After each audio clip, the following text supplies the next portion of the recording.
cookie granola, and beside me, an architectural marvel of sustained ennui sits.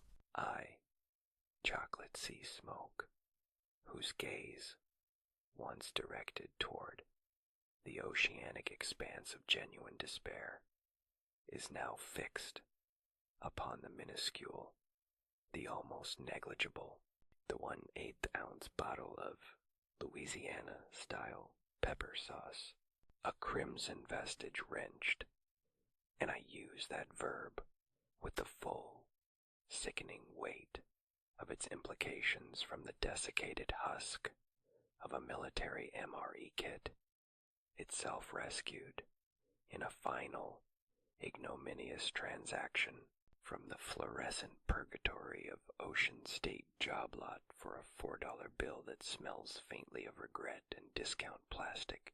You're listening with a commitment bordering on the clinically obsessive to FOWLPOX podcast.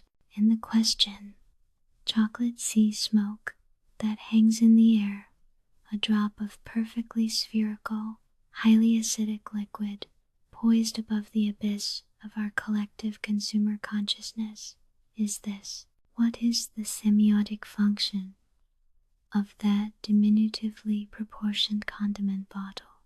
Does it signify sustenance, or merely the memory of a bureaucracy's attempt at same?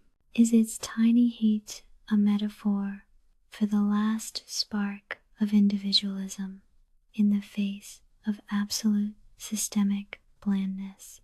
Precisely. Its smallness is a colossal negation. It is the anti-Madeleine of the late American Empire.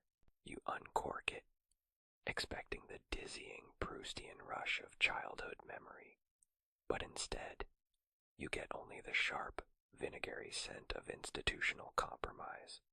It's an object whose existence is an insult to volume, like the entire Bollywood EDM scene, a dazzling, fractal kinetic kaleidoscope of sound, compressed, then aggressively digitized into a 4-minute algorithmic hysteria, destined to loop eternally in the waiting area of an unregistered dental clinic. The rhythm promises a carnival of the soul. The fidelity delivers only a highly compressed file of the body's own futility. Ah, the compressed carnival, a perfect analog. A carnival, too, is the metamorphosis of the Uber driver's Toyota Corolla, a vehicle of ostensibly private, yet utterly monitored, enterprise, into the spectral facsimile of an Indonesian internet cafe. One moment, you are discussing the merits of surge pricing with a man whose life is a function of a complex algorithm. The next, the back seat has become a small, humid room. The glow of multiple repurposed smartphone screens reflecting in the wide, dilated pupils of a clientele, furiously engaging in digital combat, or the fevered consumption of serialized fiction. The journey, therefore, ceases to be a movement from point A to point B, and becomes instead a brief, subsidized foray into an entirely other, entirely virtual, and utterly disconnected geopolitical space. The dashboard-mounted sentry attempts, valiantly and foolishly, to mask the olfactory profile of 10,000 lines of low-grade network code. And what, pray tell, emerges from this digital and highly spiced chasm? This hyperspeed, cultural, culinary displacement. Only the chicken, the Gallus domesticus, we hold in our collective unconscious, do we not? A dadaist portrait of this creature as a twitching, panicked receptacle of instinct and eventual soup stock, a feather and bone engine of thoughtless peck and squawk. But, oh, the intellectual riot within the henhouse, the check-in formel of their social structure, the subtle, nuanced, and entirely vicious Machiavellian stratagems of the pecking order. They engage in recursive thought. They pass the mirror test of self-recognition, a true shock to the Cartesian soul.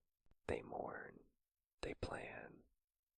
We must confront the horrifying yet liberating realization that the chicken is quite intelligent, and that Tabasco, therefore, should be consumed not with a thoughtless shrug, but with a profound and existential deference to the intellectual organism from whence it shall one day be taken.